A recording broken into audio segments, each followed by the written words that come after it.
नमस्कार मित्रांनो, युवराज अकॅडमी 24 या आपल्या एज्युकेशनल यूट्यूब चॅनलवर मी तुम्हा सर्वांचं स्वागत करतो। तर मित्रांनो, आगामी काळामध्ये होणारी महिला बाल विकास विभाग भरती, समाज कल्याण विभाग भरती तसेच अंगणवाडी मुख्य सेविका व इतर सरळ सेवा भरतीसाठी काही महत्त्वाचे TCSने प्रीवियस इयर क्वेश्चन आपण या व्हिडिओच्या माध्यमातून पाहणार आहोत। तर पहा मित्रांनो, आता वेळ न लावता थोडीशी सुरुवात करूया। मित्रांनो, हा व्हिडिओ महत्त्वाचा असणार आहे कारण की या व्हिडिओच्या माध्यमातून TCSने यापूर्वी वेगवेगळ्या परीक्षेला विचारलेले प्रश्न आपण पाहणार आहोत। 1000+ प्रश्नाचा मित्रांनो महासराव आपण या ठिकाणी चालू केला आहे। यामध्ये मराठी, इंग्लिश आणि GK व तसेच मित्रांनो चालू घडामोडी या 4 विषयाचे सब्जेक्ट मित्रांनो तुम्हाला व्हिडिओ प्रोव्हाइड केले जाणार आहेत। आजच्या व्हिडिओच्या माध्यमातून आपण सामान्य ज्ञान म्हणजे GKचे महत्त्वाचे प्रश्न पाहणार आहोत जे की TCSने विचारलेले आहेत। तर चला आता वेळ न लावता थोडीशी सुरुवात करूया। तर पहा मित्रांनो, आजच्या व्हिडिओमधला पहिला प्रश्न आहे, लॉग वॉक टू फ्रीडम या पुस्तकाचे लेखक कोण आहे किंवा हे आत्मचरित्र कोणाचं आहे। मित्रांनो, अतिशय महत्त्वाचा प्रश्न आहे, TCSने यापूर्वी विचारलेला परीक्षेला प्रश्न आहे। लॉग वॉक फ्रीडम हे आत्मचरित्र कोणाचं आहे अशा स्वरूपाचा प्रश्न आपल्याला विचारला आहे। 4 ऑप्शन दिलेले, नेल्सन मंडेला, जॉर्ज वॉशिंग्टन, जवाहरलाल नेहरू, महात्मा गांधी। तर पहा, लॉग ऑफ फ्रीडम या पुस्तकाचे जे काय म्हणजे हे आत्मचरित्र म्हणजे स्वतः लिहिलेलं चरित्र असतं। तर याचे लेखक कोण आहेत तर ते आहेत मित्रांनो नेल्सन मंडेला। कोण आहेत मित्रांनो? नेल्सन मंडेला। मग नेल्सन मंडेलाचा उल्लेख आला तर नेल्सन मंडेलाविषयी आपण काही महत्त्वाची माहिती पाहणार आहोत। पहा मित्रांनो, या ठिकाणी आपले पेपर शिफ्ट वाईज होणार, त्यामुळे कुठलाही प्रश्न कसाही विचारला जाऊ शकतो। लॉग वॉक टू फ्रीडम हे आत्मचरित्र नेल्सन मंडेला यांचं आहे। कोणाचं आहे मित्रांनो? नेल्सन मंडेला यांचं। लॉग वॉक टू फ्रीडम हे आत्मचरित्र कोणाचं आहे? नेल्सन मंडेला यांचं आहे। कोणाचं आहे? नेल्सन मंडेला यांचं। मग नेल्सन मंडेला हे दक्षिण आफ्रिका या देशाचे आहेत। नेल्सन मंडेला कोणत्या देशाचे आहेत? दक्षिण आफ्रिका या देशाचे आहेत। भारतरत्न पुरस्कार मिळणारे नेल्सन मंडेला हे एकमेव आंतरराष्ट्रीय मित्रांनो कार्यकर्ते आहेत। म्हणजे आंतरराष्ट्रीय म्हणजे पहा मित्रांनो, भारतरत्न हा पुरस्कार फक्त भारतीय नागरिकांना दिला जातो, परंतु भारताच्या बाहेर नेल्सन मंडेला यांना हा भारतरत्न पुरस्कार देण्यात आलेला आहे। आणि हे पहिले असे व्यक्ती आहेत की ज्यांना आंतरराष्ट्रीय स्तरावर हा पुरस्कार देण्यात आलेला आहे। म्हणजे असे आंतरराष्ट्रीय म्हणजे असं तुम्हाला प्रश्न विचारला जाईल की पहिले परराष्ट्र म्हणजे असे कोणते व्यक्ती आहेत की जे भारताच्या बाहेर आहेत परंतु भारताचे नागरिक नाहीत आणि त्यांना भारतरत्न हा पुरस्कार देण्यात आलेला, असे पहिले व्यक्ती कोण? पहा, नेल्सन मंडेला भारताचे नागरिक आहेत का? नाही। तर नेल्सन मंडेला भारताचे नागरिक नसताना सुद्धा त्यांना पहिला भारतरत्न पुरस्कार मिळालेला होता आणि ते असे व्यक्ती आहेत की ज्यांना हा पुरस्कार मिळाला। म्हणजे आता पहा मित्रांनो, भारतरत्न जो काही पुरस्कार आहे हा पुरस्कार आंतरराष्ट्रीय स्तरावर दिलेला नेल्सन मंडेला हे पहिले व्यक्ती आहेत, हे लक्षात ठेवायचं आहे। त्याच्यानंतर पहा, नेल्सन मंडेला यांना शांततेचा नोबेल पुरस्कार सुद्धा मिळालेला होता। नेल्सन मंडेला यांना शांततेचा नोबेल पुरस्कार सुद्धा मिळालेला आहे। पुढचा प्रश्न पाहता, 2 नंबरचा प्रश्न, कोणत्या वर्षी पुरंदरचा व पतपायक विजय सिंग आणि शिवाजी महाराज यांच्या दरम्यान स्वाक्षऱ्या झाले? म्हणजे पुरंदरचा जो काही तह याच्यावर कोणत्या वर्षी शिवाजी महाराज आणि जयसिंगराव यांच्यामध्ये स्वाक्षऱ्या झालेत अशा स्वरूपाचा प्रश्न विचारला। म्हणजेच पुरंदरचा तह कधी झाला अशा स्वरूपाचा प्रश्न आपल्याला विचारले। तर पहा, पहिला ऑप्शन आहे 1665, 2 नंबरचा ऑप्शन आहे पहा मित्रांनो 2 नंबरचा ऑप्शन आहे 1663, 3 नंबरचा ऑप्शन आहे 1659 आणि 4 नंबरचा ऑप्शन आहे मित्रांनो 1679। तर पहा, या ठिकाणी पाहू शकता तुम्ही, पहा या ठिकाणी 1965 मध्ये 1665 मध्ये हा तह झाला। पहा 1665 मध्ये। आता याच्याविषयी काय महत्त्वाची माहिती पाहूया। तर पहा, औरंगजेबाचा मराठ्याकडून पराभव झाल्याच्या नंतर मराठ्यांचा कायमस्वरूपी बंदोबस्त करण्यासाठी औरंगजेबाने मिर्झा राजे जयसिंगला दख्खनच्या स्वारीवर पाठवले होते। पहा, या ठिकाणी पराभव झाल्याच्या नंतर औरंगजेबाने काय केलं तर जयसिंगराव आणि दिलेर खान या प्रचंड तोफेसह दक्षिणेकडे पाठवलं होतं। त्यांनी शिवाजी महाराजांचा पूर्णपणे मित्रांनो बाजूनी अडचणीत आणले होते। त्यांनी काय केलं मित्रांनो, मग औरंगजेबाचा पराभव झाला। मग औरंगजेबाने याचा बदला घेण्यासाठी जयसिंगराव आणि दिलेर खान यांना प्रचंड सैन्यासह दक्षिणेकडे पाठवले। दक्षिणेकडे शिवाजी महाराज हे अडचणीत आले। मग काय केलं पहा, महाराजांनी जीवितहानी व टाळण्यासाठी टाळण्यासाठी विशेष करून जीवितहानी टाळण्यासाठी महाराजांनी 1665 मध्ये वाटाघाटी करून पुरंदरचा तह केला। पहा, पुरंदरचा तह कधी झाला? मग 1665 मध्ये। कोणाकोणामध्ये झाला तर जयसिंगराव आणि या ठिकाणी शिवाजी महाराज यांच्यामध्ये हा तह झालेला आहे। या तहाने पहा 23 किल्ले 4 होनाचा प्रदेश या ठिकाणी देऊ केला। म्हणजे औरंगजेबाना शिवाजी महाराजांनी 4 होनाचा प्रदेश आणि जे काय किल्ले आहेत मित्रांनो या तहानुसार 23 किल्ले या ठिकाणी देऊ केलेले आहेत, हे लक्षात ठेवायचं आहे। हा प्रश्न मित्रांनो महत्त्वाचा आहे। पुढचा प्रश्न पाहता, खालीलपैकी कोणता शासक राष्ट्रकूट राजवंशाचा होता? हा राष्ट्रकूट वंशाचा होता अशा स्वरूपाचा प्रश्न आपल्याला विचारले। मग या ठिकाणी पहा आपल्याला काय दिलेले, कोणता शासक हा राष्ट्रकूट राजवंशाचा होता? पहिलं ऑप्शन दिलेले पहा, राज पहिला, 2 नंबरचा ऑप्शन आहे हर्षवर्धन आणि या ठिकाणी पहा आपल्याला मग 4 पर्याय दिलेत पहा.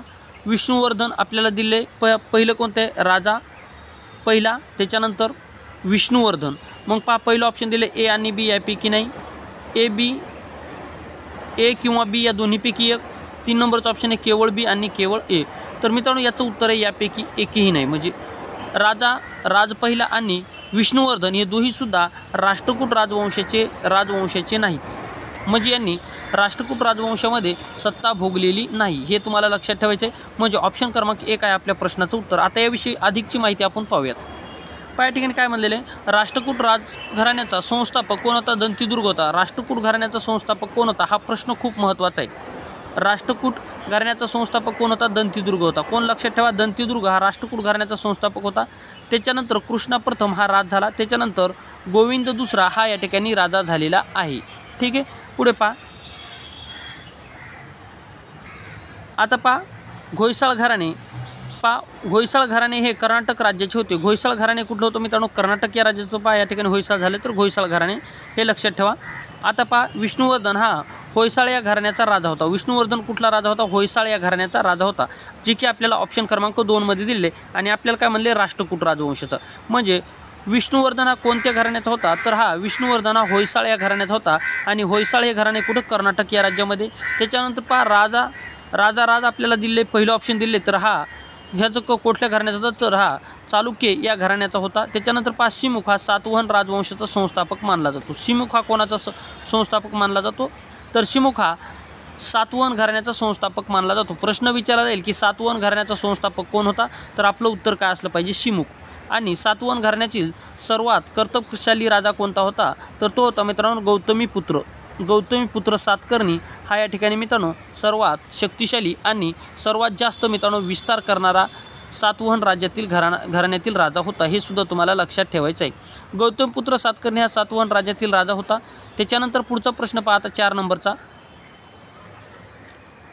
मांड ही लोकसंगीत शैली कोणत्या राज्यामध्ये आढळते? मांड ही लोकसंगीत शैली कोणत्या राज्यामध्ये आढळते?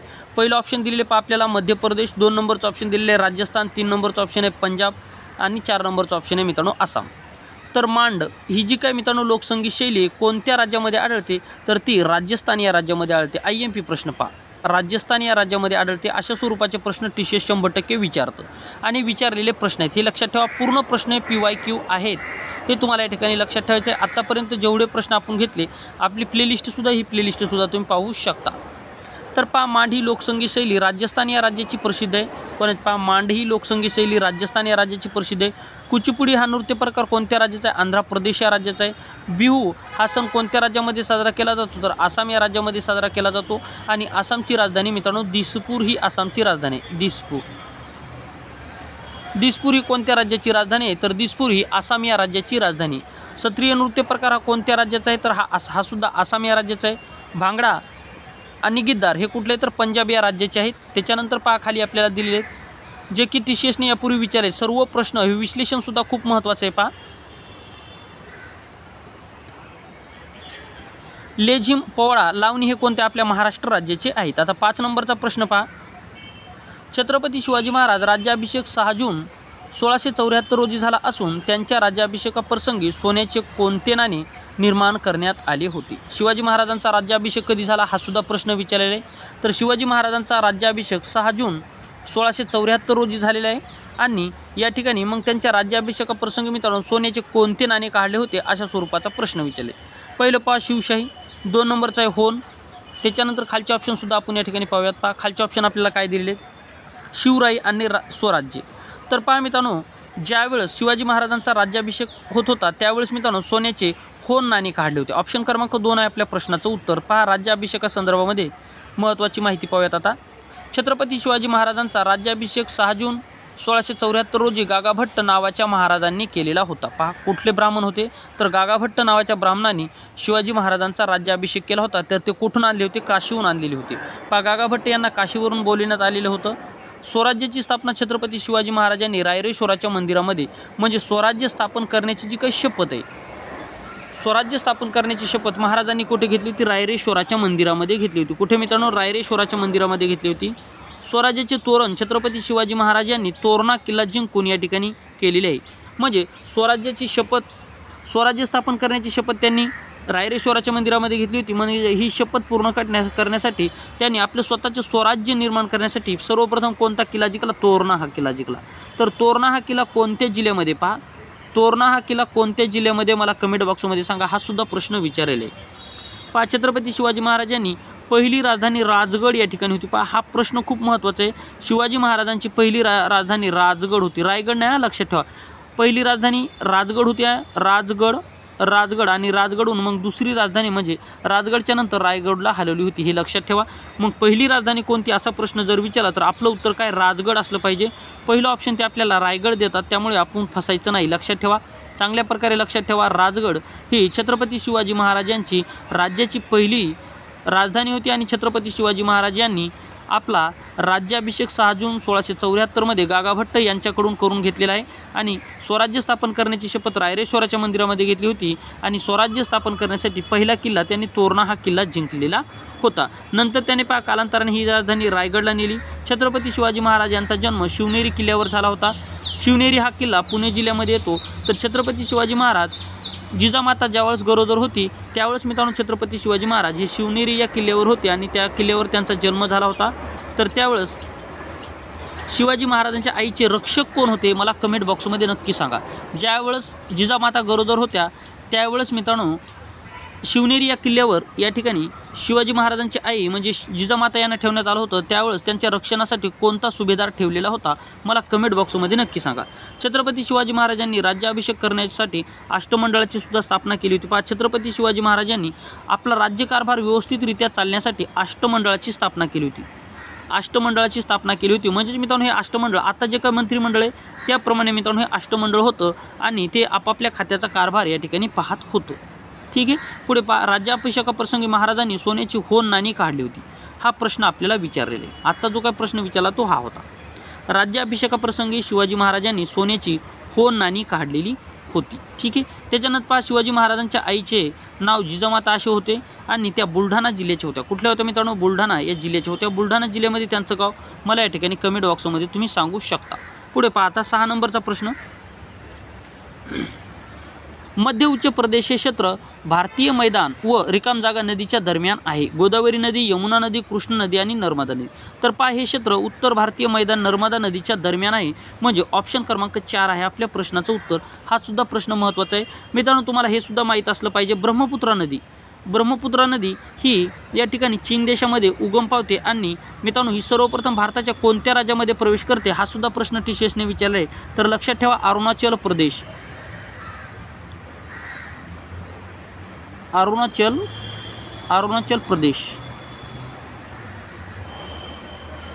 प्रदेश या राज्यामध्ये सर्वप्रथम ब्रह्मपुत्रा नदी आपल्या भारत देशामध्ये प्रवेश करते. हे सुद्धा तुम्हाला लक्षात ठेवायचं आहे. आता आपल्याला जो काही प्रश्न विचारले आहे तर मध्य उच्च प्रदेश हे क्षेत्र भारतीय मैदानी प्रदेश व या ठिकाणी पहा नर्मदा नदीच्या खोऱ्याच्या दरम्यान आहे. हा प्रश्न सुद्धा खूप महत्त्वाचा आहे. आता याचं विश्लेषण सुद्धा आपण पाहूयात म्हणजे जेणेकरून आपल्याला परीक्षेला कुठलाही प्रश्न जर विचारला तर आपलं उत्तर या ठिकाणी चुकणार नाही.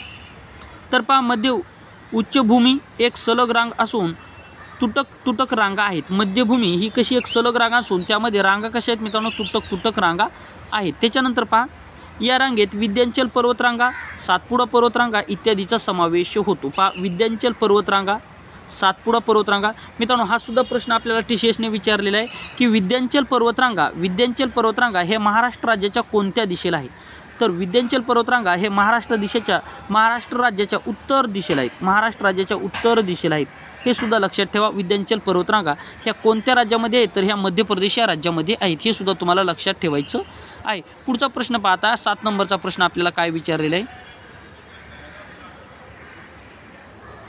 7 नंबरचा प्रश्न पहा मित्रांनो आपल्याला काय विचारले? खालीलपैकी कोण नटसम्राट या नाटकाचे लेखक आहेत? नटसम्राट या नाटकाचे लेखक कोण आहेत? अशा स्वरूपाचा प्रश्न आपल्याला या ठिकाणी विचारले. नटसम्राट या नाटकाचे लेखक कोण आहेत? पहिला ऑप्शन पहा विष्णू वामन शिरवाडकर. 2 नंबरचा ऑप्शन आहे भाऊ कृष्णाजी गायकवाड. 3 नंबरचा वसंत कानेटकर. 4 नंबरचा ऑप्शन आहे मित्रांनो विष्णू वामन शिरवाडकर. आता मित्रांनो हे जे काही 2 ऑप्शन आहेत हे या ठिकाणी चुकून झालेले आहेत. हे दोन्ही सुद्धा ऑप्शन एकच आहेत. पहा विवा शिरवाडकर म्हणजे विष्णू वामन शिरवाडकर. तर पहा विष्णू वामन शिरवाडकर हे नटसम्राट या नाटकाचे लेखक आहेत. आता मित्रांनो विष्णू वामन शिरवाडकर यांचा जो काही जन्मदिवस आहे 27 फेब्रुवारी, हे लक्षात ठेवा. 27 फेब्रुवारी हा दिवस मराठी भाषा दिन म्हणून साजरा केला जातो. पहा या ठिकाणी मराठी भाषा दिन म्हणून साजरा केला जातो. आता काय महत्त्वाची इत्थंभूत माहिती पाहूयात. पहा नटसम्राट या नाटकाचे लेखक विष्णू वामन शिरवाडकर आहेत. विष्णू वामन शिरवाडकरांचं टोपण नाव काय? कुसुमाग्रज. विष्णू वामन शिरवाडकरांचं टोपण नाव काय? कुसुमाग्रज. हा सुद्धा प्रश्न TCSने विचारलेला आहे की खालीलपैकी कोणाचं नाव टोपण नाव कुसुमाग्रज या नावाने ओळखलं जातं. पहा कुसुमाग्रज, हे लक्षात ठेवा. कुसुमाग्रज.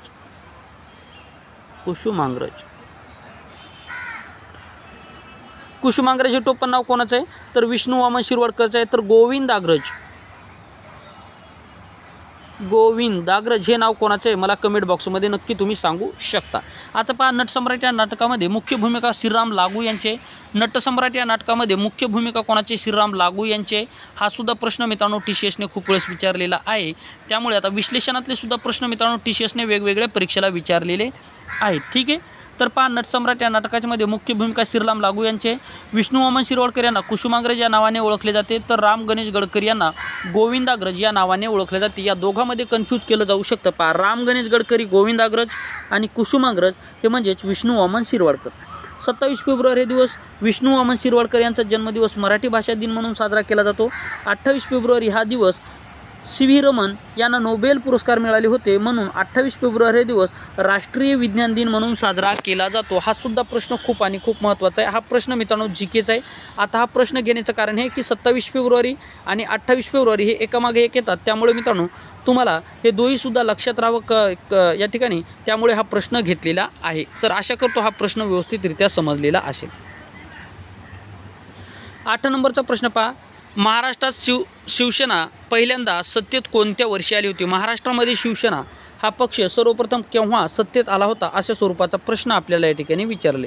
पहिलं ऑप्शन दिले 1995, 2 नंबरचं ऑप्शन आहे 1993, 3 नंबरचं ऑप्शन आहे 1991, 4 नंबरचं ऑप्शन आहे 1999. तर महाराष्ट्रामध्ये शिवसेनेची पहिली सत्ता 1995 आली होती. मग या शिवसेनेचे पहिले मुख्यमंत्री कोण होते? उपमुख्यमंत्री कोण होते? याच्या संदर्भामध्ये महत्त्वाची माहिती आपण आता विश्लेषणाच्या स्वरूपामध्ये पाहूयात. तर पहा शिवसेना या पक्षाची स्थापना बाळासाहेब ठाकरे यांनी केलेली आहे. पुढे ही शिवसेना भाजप युतीसह 1995 सत्तेमध्ये आली आणि शिवसेनेचे पहिले मुख्यमंत्री मनोहर जोशी होते. कोण होते मित्रांनो? मनोहर जोशी हे त्यावेळेस शिवसेनेचे पहिले मुख्यमंत्री होते. मग भाजपचे उपमुख्यमंत्री कोण होते? तर गोपीनाथराव मुंडे या ठिकाणी भाजपचे त्यावेळेस उपमुख्यमंत्री होते. हे लक्षात ठेवा. त्याच्यानंतर पहा पुढचा प्रश्न आपल्याला काय विचारायला पहा. खालीलपैकी कोणती मृदा लोह ऑक्साईडने खूप समृद्ध आहे आणि जास्त प्रमाणामध्ये ऑक्सिडीकरण आणि अपक्षलन परिस्थिती हवामान असलेल्या अनेक प्रकारच्या खडकापासून बनलेली आहे? मग गाळाची मृदा, जांभी मृदा, तांबडी मृदा आणि रेंगूर मृदा. तर या 4 ऑप्शनपैकी तुम्हाला योग्य तर पहा ही जी काय मृदा आहे, आता ही मृदा कोणती असणार आहे? तर पहा अशी मी तुम्हाला हिंट देतो. जास्त पावसाच्या प्रदेशामध्ये मित्रांनो या अशा प्रकारची मृदा आढळते. म्हणजे मित्रांनो जांभ्या प्रकारची मृदा ही कोकणामध्ये सुद्धा आढळते. आणि ही कशी आहे तर मित्रांनो खालीलपैकी कोणती मृदा लोह ऑक्साईडने खूप समृद्ध आहे? म्हणजे लोह ऑक्साईडचं प्रमाण कशामध्ये जास्त असतं? जांभळ्या मृदेमध्ये जास्त असतं. कशामध्ये मित्रांनो? जांभळ्या मृदेमध्ये या ठिकाणी लोह ऑक्साईडचं प्रमाण जास्त असतं. पहा तर आपल्याला या ठिकाणी जे काही विचारलेलं आहे त्यामध्ये जर पाहिलं तर मित्रांनो ऑप्शन क्रमांक 1 मिनिट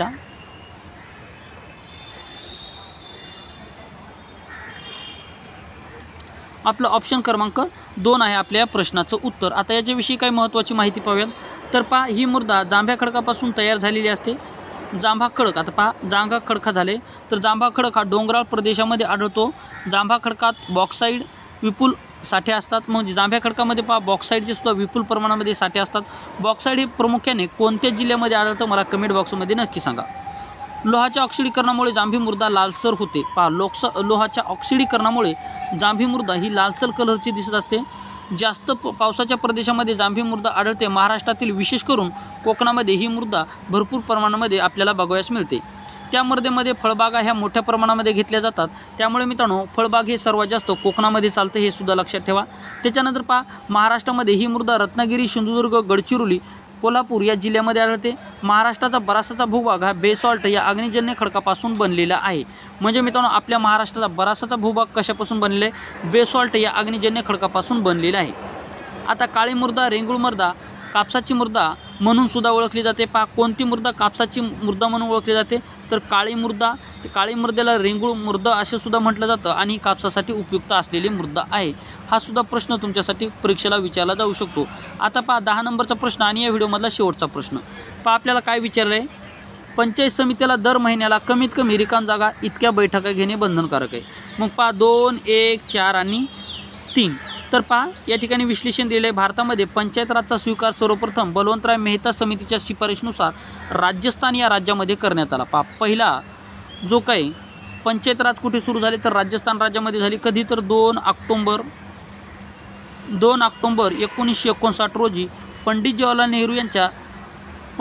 नेहरू यांच्या हस्ते पहा मित्रांनो नागौर, राजस्थानमधील नागौर या ठिकाणी पंचायत राजचा शुभारंभ झालेला आहे आणि पंचायत राजचा स्वीकार करणारं पहिलं राज्य राजस्थान आहे. राजस्थान हे क्षेत्रफळाच्या दृष्टिकोनातून सुद्धा भारतामधलं सर्वात मोठ्या क्रमांकाचं राज्य आहे, हे सुद्धा तुम्हाला लक्षात ठेवायचं आहे.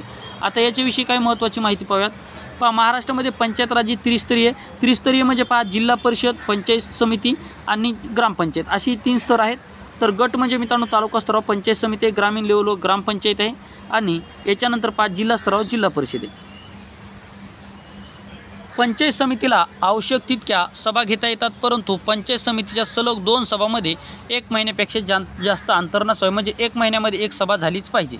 म्हणजेच प्रत्येक महिन्याला किमान 1 व वर्षातून किमान 12 सभा घेणे हे बंधनकारक आहे. जास्त घेऊ शकता परंतु 12 ह्या झाल्याच पाहिजे. पंचायत समितीच्या सभा बोलविण्याचा अधिकार पंचायत समितीच्या सभापतीला असतो. पंचायत समितीच्या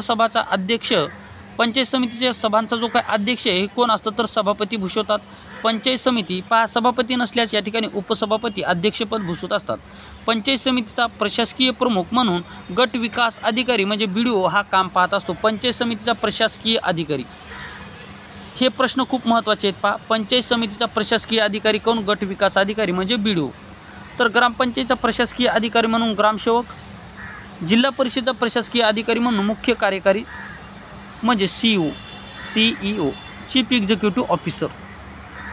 या ठिकाणी जिल्हा परिषद मुख्य प्रशासकीय अधिकारी आहेत आणि गट विकास अधिकारी पंचायत समितीचे ग्रामसेवक हे ग्रामपंचायतीचे मुख्य प्रशासकीय अधिकारी असतात. हे तुम्हाला लक्षात येणं गरजेचं आहे. यावर सुद्धा मित्रांनो स्टेटमेंट वाईज प्रश्न विचारलेले आहेत. आता 73वी घटनादुरुस्ती कशा संदर्भात आहे तर ती पंचायत राजशी संबंधित आहे. 74वी घटनादुरुस्ती शहरी स्थानिक स्वराज्य संस्थेशी संबंधित आहे. पंचायत राज हे महात्मा गांधीचे स्वप्न होतं. कोणाचं मित्रांनो, महात्मा गांधीचे स्वप्न होतं. जिल्हा परिषदेची सदस्य संख्या किमान 50 व जास्तीत जास्त 75. म्हणजे जिल्हा परिषदेची काय मित्रांनो सदस्य संख्या आहे ती कमीत कमी 50 आणि जास्तीत जास्त 75 एवढी असते. हा सुद्धा प्रश्न IMP करून देतो. त्याच्यानंतर पहा ग्रामपंचायत सदस्याची संख्या कमीत कमी 7 व जास्तीत जास्त 17 एवढी असते महाराष्ट्रामध्ये. ग्रामपंचायत, जिल्हा परिषद, पंचायत समिती सदस्य संख्या ही लोकसंख्येवर अवलंबून असते. हे सुद्धा बरोबर आहे. आणि महाराष्ट्रातील सर्वात मोठी ग्रामपंचायत म्हणून सोलापूर जिल्ह्यातील अकलूज ग्रामपंचायत ही महाराष्ट्र राज्यामधील सर्वात मोठी ग्रामपंचायत म्हणून ओळखली जाते. पंचायत राज निवडणुका ह्या दर 5 वर्षांनी घेतल्या जातात आणि ह्या कोणाकडून घेतल्या जातात तर राज्य निवडणूक आयोगाकडून. लक्षात ठेवा पंचायत समितीच्या निवडणुका कोणाकडून घेतल्या जातात, राज्य निवडणूक आयोगाकडून घेतल्या जातात. तर मित्रांनो आता नुकतीच आपल्या विधानसभेच्या निवडणुका झाल्या, मग या केंद्रीय निवडणूक आयोगाने घेतल्या की राज्य निवडणूक आयोगाने घेतल्या हे मला तुम्ही कमेंट बॉक्समध्ये नक्की सांगू शकता. ठीक आहे. तर अशा प्रकारे मित्रांनो आपण 10 प्रश्न आपण या ठिकाणी पाहिलेले आहेत. आता पुढचा जो काय आपला प्रश्न असणार आहे तो असणार पुढचे जे काय मित्रांनो आपले प्रश्न असणार आहेत ते मराठीचे असणार आहेत. मित्रांनो आपण मराठी आपण काय करणार आहोत थोडंसं मित्रांनो या ठिकाणी लक्ष द्या. आपण समजून घेऊयात आपण कशा स्वरूपामध्ये या ठिकाणी तयारी करणार आहोत. तर पहा GK मराठी इंग्लिश अशा स्वरूपाचे आपले व्हिडिओ असणार आहेत. म्हणजे GKचा पहिला त्याच्यानंतर मित्रांनो आपला काय येणार आहे त्याच्यानंतर मराठी GKच्या नंतर मराठी आणि मराठीच्या नंतर इंग्लिश आणि इंग्लिशच्या नंतर चालू घडामोडी. म्हणजे मित्रांनो पहिल्या दिवशी आज आपण GK घेतला तर उद्या मराठी व्याकरण घेऊयात, त्याच्यानंतर तिसऱ्या दिवशी आपण इंग्लिश घेऊया आणि चौथ्या दिवशी चालू घडामोडी घेऊयात. परत चौथा दिवस झाल्याच्यानंतर परत GK, परत मराठी, परत इंग्लिश. म्हणजे मित्रांनो आपल्यास ह्या 4ही सुद्धा सब्जेक्टची आपल्या चांगल्या प्रकारे तयारी होईल आणि आपल्याला मित्रांनो परीक्षेमध्ये चांगल्या प्रकारे गुण मिळण्यासाठी मदत होईल. आणि संपूर्ण प्रश्न हे PYQ मध्ये असणार आहे. त्यामुळे हे संपूर्ण प्लेलिस्ट पाहू शकता. आपल्या चॅनलवर प्लेलिस्टसुद्धा ही प्लेलिस्ट तुम्ही पाहू शकता. पुढचा प्रश्न पहा मित्रांनो, ढग असतेच आसपास हा कविता संग्रह कोणाचा आहे. जर तुम्हाला उत्तर येत असेल तर उत्तर या ठिकाणी मला कमेंट बॉक्समध्ये देऊ शकता. आपण मित्रांनो पुढच्या व्हिडिओमध्ये या संदर्भामध्ये महत्त्वाची माहिती मराठी या विषयाअंतर्गत पाहणार आहोत. मराठीचे कसे प्रश्न TCSने यापूर्वी विचारलेले आहेत हे सुद्धा तुम्हाला समजणार समजणार आहे, जेणेकरून आगामी काळामध्ये होणाऱ्या परीक्षेमध्ये तुम्हाला त्याचा फायदा होईल. या ठिकाणी थांबतो मित्रांनो. पुन्हा भेटूया एका नवीन माहितीसह नवीन व्हिडिओमध्ये. आपलं कमेंट बॉक्समध्ये नक्की मला सांगू